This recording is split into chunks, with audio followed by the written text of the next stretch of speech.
Saudara-saudari yang dikasihi oleh Tuhan Yesus Kristus, selamat berjumpa kembali di dalam program Arus Hayat Voice.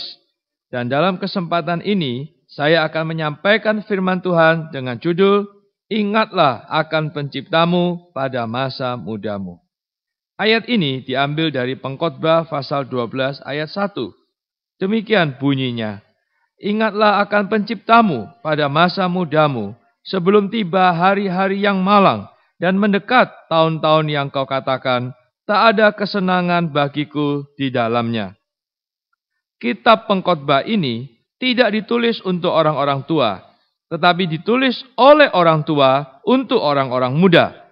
Tidak ada orang tua yang perlu mendengar berita mengenai kesia-siaan, karena semua orang tua telah mengenal kesia-siaan. Hanya orang muda yang memimpikan impian emas. Karena itu, Salomo yang sudah berumur berkata, Ingatlah akan penciptamu pada masa mudamu, agar Anda tidak menyesal ketika Anda telah tua. Sekarang, mari kita melihat beberapa keadaan menyedihkan orang yang sudah tua, yang dipaparkan dalam Kitab Pengkhotbah pasal 12 ayat 1-7. Pertama, tidak ada kesenangan. Ketika seseorang mencapai umur 70 atau 80 tahun, kematian begitu dekat, tidak ada lagi kesenangan. Kedua, matahari, terang, bulan, dan bintang-bintang menjadi gelap.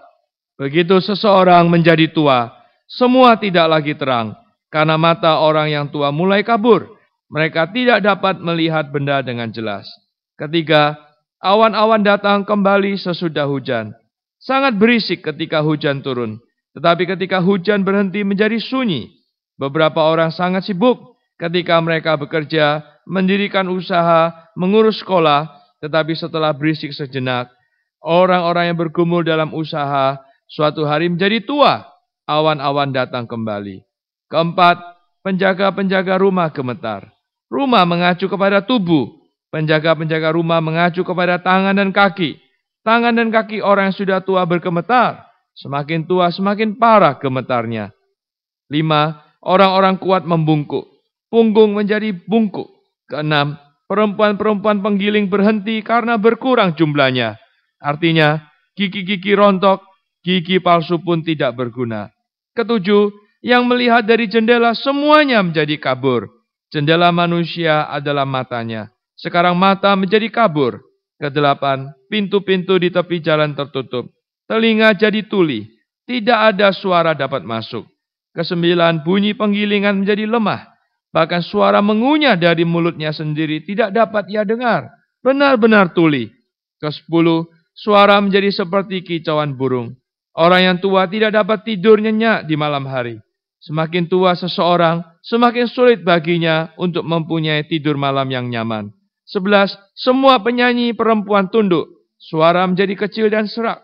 12. Mereka menjadi takut akan ketinggian.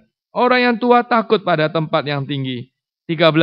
Ketakutan ada di jalan. Mereka takut berjalan di jalan. 14. Pohon badam berbunga. Rambut menjadi putih seperti bunga putih pohon badam. 15. Belalang menyeret dirinya dengan susah payah. Tidak ada lagi kekuatan. 16. Nafsu makan tak dapat dibangkitkan lagi.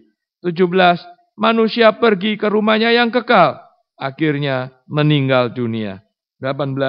Perata-perata berkeliaran di jalan. Ini adalah proses pemakaman. 19. Rantai perak diputuskan. Di dalam kubur, tulang belulang akan terputus. 20. Pelita emas dipecahkan. Di dalam kubur, tengkorak juga hancur. 21. Tempayan dihancurkan dekat mata air. Hidung akan runtuh. 22. Roda timba dirusakkan di atas sumur. Sumur mengacu kepada mata manusia. Dan roda timba mengacu kepada bola mata. Keduanya akan hancur di dalam makam. Terakhir, debu kembali menjadi tanah. Tubuh yang mati kembali kepada tanah. Saudara-saudari, mendengar semua ini, lalu apa reaksi Anda? Puji Tuhan, di Kolose pasal 1 ayat 27 berkata, Kristus yang ada di dalam kita adalah pengharapan akan kemuliaan. Kita ada pengharapan.